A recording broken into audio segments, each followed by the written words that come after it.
दुख आपको आपका परिवार कभी नहीं देता भाई। ना आपकी माता आपको दुख देगी, ना आपकी पिता आपको दुख देंगे, ना आपका भाई आपको दुख देगा, ना आपकी धर्म पत्नी आपको दुख देगी, ना पति दुख देगा, ना बच्चे दुख देंगे, ना कुटुंब दुख देगा, ना बहू दुख देगी, ना पोता पोती दुख देंगे। आप में से कितने लोग हैं जो टीवी पर कथा सुन रहे हैं और उनका परिवार उनको दुख दे रहा है? कितने लोग हैं ऐसे? कभी विचार करना एकांत में बैठकर कि आपको ना आपकी पत्नी दुख दे रही है, ना आपको आपका पति दुख दे रहा है, ना आप अपने पति को तलाक दे रहे हो, ना आप अपनी पत्नी को तलाक दे रहे हो, ना आपका बेटा आपको दुख दे रहा है, ना आपकी बहू आपको दुख दे रही है, ना आपका कुटुंब के लोग, परिवार के लोग, भाई आपको दुख दे रहा है। ये कहीं नहीं हो सकता।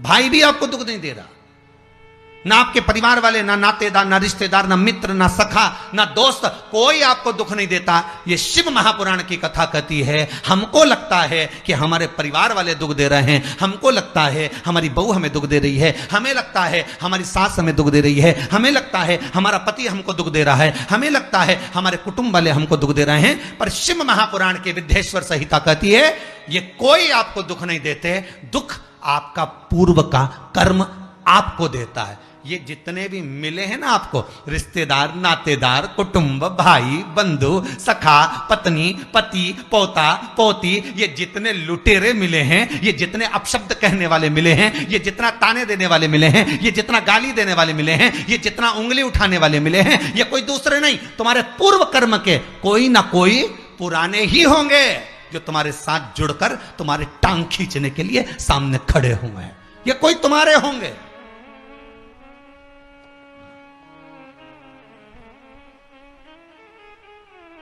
तो ये सब दिमाग से निकाल दीजिए आप आपके ये चित्तवृत्ति बुद्धि से ये बात सब निकाल दो। जितने लोग कथा सुन रहे हैं ना, अपनी बुद्धि से निकाल देना कि मेरी बहू मुझे गाली दे रही है। हाँ, तूने किसी गाय को रोटी नहीं दी और दी भी होगी, दूसरी बार गाय आ गई होगी तो डंडा मार के भगा दिया, वही बहू आई है, वाणी के डंडे कुदा रही है।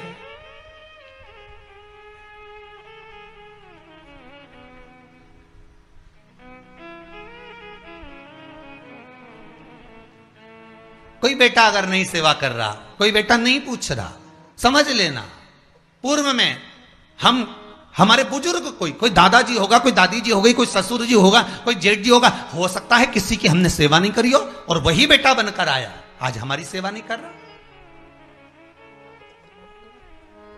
मत बुरे कर्म कर बंदे वरना पछताएगा, भगवान की आंखों से तू बच नहीं पाएगा, तू बच नहीं पाएगा। अरे ओ अज्ञानी मत करना दानी, बचना नहीं है। बहुत ये हमें लगता है इस गुरुजी मेरी बहू बहुत परेशान करे, गुरुजी मेरी सास बहुत परेशान करे, मेरा भाई मेरी प्रॉपर्टी खा गया, मेरा भाई ये लेकर चले गया, मेरे ससुराल वाले ऐसे, मेरे रिश्तेदार ऐसे, मेरे कुटुंबी ऐसे, मेरे कबीले वाले ऐसे, मेरे ये ऐसे। तो हमको लगता है कि ये अपने ऐसे।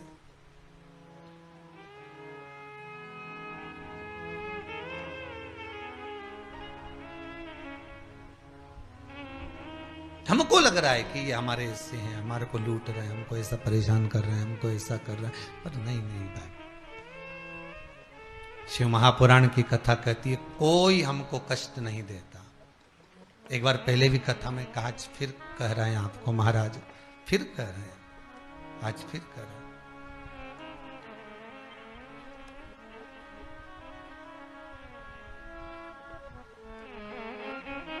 आपको फिर निवेदन कर रहा है, बीमार हुए देवास में, बीमार हुए भोपाल में, बीमार हुए सीहोर में, बीमार हुए कहीं, डॉक्टर को दिखाने जा रहे हैं इंदौर, डॉक्टर को दिखाने जा रहे हैं भोपाल, डॉक्टर को दिखाने जा रहे हैं देवास, मुंबई, पुणे, जहां तहां हम डॉक्टर को दिखाने के लिए जा रहे हैं। वहां हॉस्पिटल में हमने सुई लगवाई, इंजेक्शन लगवाया, वहीं से कहीं कुछ चीरा फाड़ी कर दी, ऑपरेशन कर दिया। जरा विचार करना कभी एकांत में बैठ कर कि रहते यहाँ थे, दवाई लेने पहुंचे वहाँ, इंजेक्शन वहाँ लगवाया, बताओ ऑपरेशन वहाँ करवाया। तो इतने सारे हॉस्पिटल, कहीं ना किसी ने कहा सूरत भी जा सकते हो, किसी ने कहा अहमदाबाद चले जाओ, किसी ने कहा वहां चले जाओ, कोई कहा पूना चले जाओ, कोई कहा मुंबई चले जाओ, कोई कहा इंदौर चले जाओ, कोई कहा भोपाल चले जाओ, पर रहने वाला कहाँ का और जाकर ऑपरेशन करवा रहा है कहां पर? विचार करिएगा। रहने वाला कहां का और इंजेक्शन लगवा रहा है कहां जाकर? जरा विचार करिएगा।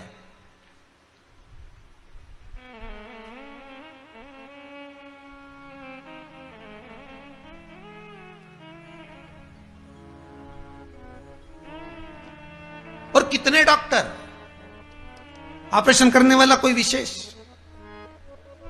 कितनी डॉक्टर सिस्टर, इंजेक्शन लगाने वाली कोई विशेष वहां बैठी है, उसको तुम नहीं पहचानते, वो आपको नहीं पहचानते। अभी अभी कोरोना का टीका लगवाया होगा, वैक्सीन लगवाई होगी, इंजेक्शन लगवाया होगा, कोरोना महामारी का लगवाया सबने।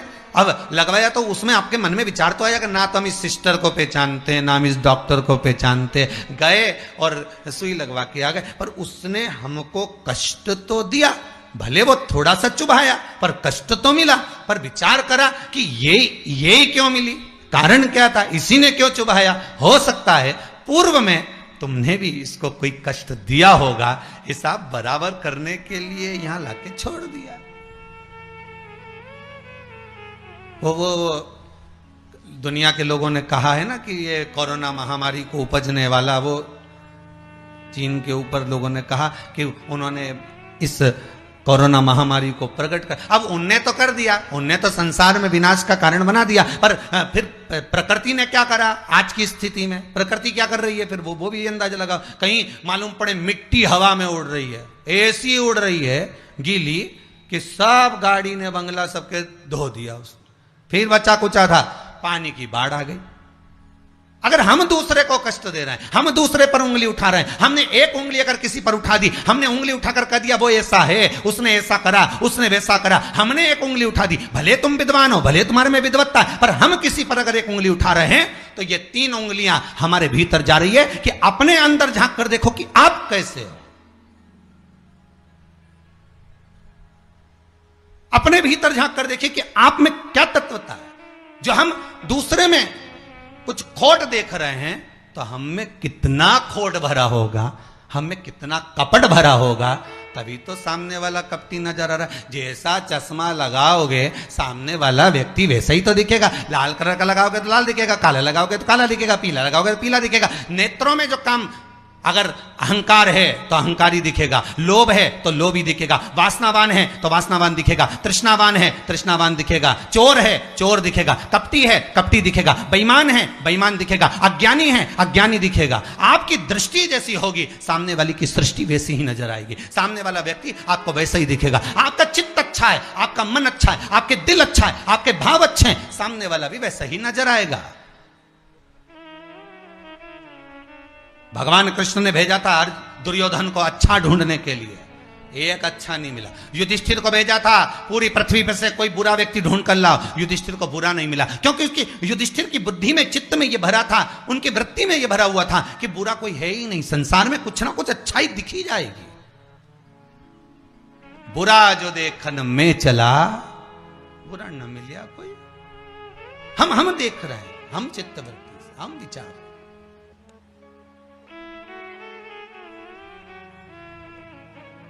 कौन ना बहू बुरी है, फिर निवेदन करूंगा, ना सास बुरी है, ना बेटा बुरा, ना बहू बुरी, ना ही ये पूरा संसार बुरा, सब अच्छे हैं। फिर बुरा क्या?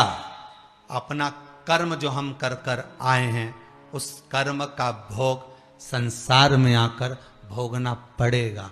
एक रोटी भी हमको खाने को मिल रही है तो हमारे पूर्व के किए हुए कर्म के अनुसार मिल रही है। दुख भी अगर हमको मिल रहा है तो हमारे पूर्व के कर्म के अनुसार मिल रहा है। सुख भी मिल रहा है तो हमारे पूर्व के कर्म के अनुसार मिल रहा है। हम जैसा कर्म करें उसके अनुसार हमें फल मिल रहा है।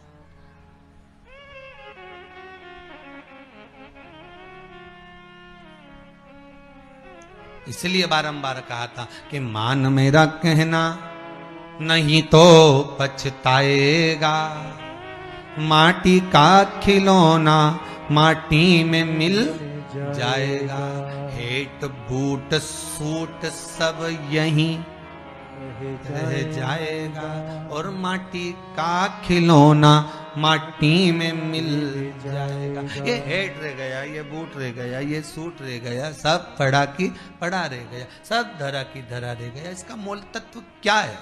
इसकी महत्वता क्या है?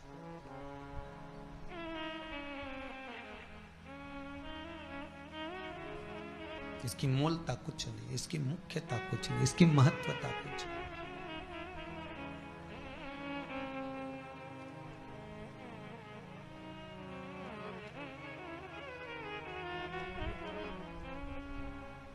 किले भोले का नाम, भगवान शिव का मंत्र, नाम स्मरण जप कीर्तन सुख दे।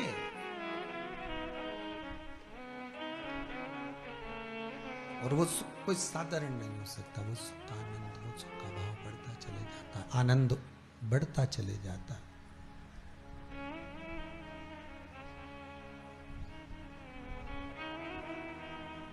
ले भोले का नाम काहे यूं भटके, मिलता है आराम काहे यूं भटके। इस शिव का नाम लेकर हम जब शंकर का नाम लेकर जब अग्रण्य हो जाएं, प्रेशर खोलिए महाराज, प्रेशर खोलिए। हम शिव का नाम लेकर जब अग्रण्य बढ़े, आगे बढ़े, शंकर का नाम लेकर जब अग्रण्यता के भाव की ओर बढ़े, तो जीवन का सुख क्यों ना मिलेगा? वो जीवन का आनंद क्यों ना मिलेगा? महाराज शिव पुराण कह रहे हैं, कोई बुरा नहीं संसार में। ये जितने नाते रिश्ते कुटुंब कबीले बनते चले जाते हैं, ये हमारे कर्म के अनुसार बनते चले जाते हैं। कर्म के अनुसार, ये कोई दूसरा बनाता नहीं है। जैसा पूर्व में कर कर आए हो, वैसा आपके सामने आपका व्यवहार सामने वाले का प्राप्त होगा, वैसा व्यवहार प्राप्त होगा।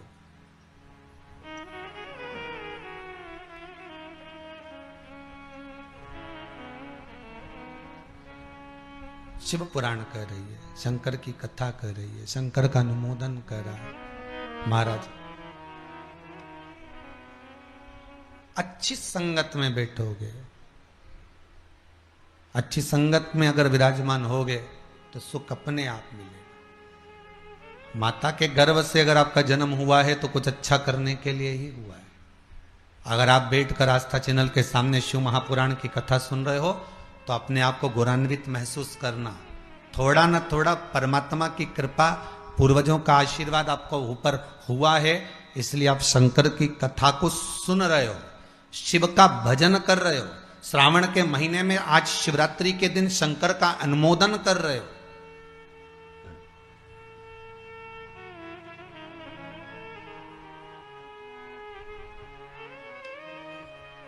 घर में 4 बहुएं होती हैं, 5 बहू होती है, 6 बहू होती है। सास 6 बहू को बोलती है कि जाओ पानी लेकर आओ, अरे बोलो जम के जरा, नहीं बोलती ना। सास किसी एक का नाम लेगी, ए बेटा, ए लाली, एक बहू का नाम लेगी और उसको पुकारेगी और पुकार कर कहेगी जरा मेरे लिए 1 गिलास पानी ला दे बेटा। बहू जाएगी, पानी ला कर देगी। अब सास ने वो 3 को क्यों नहीं बुलाया रे? अरे बोलो तो जम क्या, वो 3 से क्या सास की दुश्मनी थी? नहीं, वो भी रोज मिलती, वो भी रोज प्रणाम करती है, वो भी रोज नमन करती है, वो भी रोज ना रोज सास के पास जाकर बैठती हैं। वो भी, सास उनको भी साड़ी देती है और सास उसको भी साड़ी देती है, सास उसको भी रकम देती है, उनको भी। पर एक को बुलाया आवाज लगाकर, ए बेटा, ए लाली, ए बहू, जरा इधर आ। और जिसका नाम लेकर बुलाया वो दौड़ कर आई और लाकर पानी दे दिया। पर सास इसी को क्यों बुलाती है? 4 बहू में से इसी बस बहू को आवाज क्यों लगाती है? बस उतना तुम अंदाजा लगा कर रखो कि सास इसी को ज्यादा क्यों बुलाती है, इसी से बात क्यों ज्यादा करती है। ना तो उसने कुछ दिया, ना इसने कुछ दिया, ना कोई बात। पर कुछ बहू में, 4 बहुओं में, 4 बेटे में कोई एक ऐसा होता है जिससे सास की अच्छी पटती है। उसी तरह भोलेनाथ भी परिवार में उसको देख लेता है जिससे शिव की अच्छी पटती है, उसी को बिठाता है कथा में।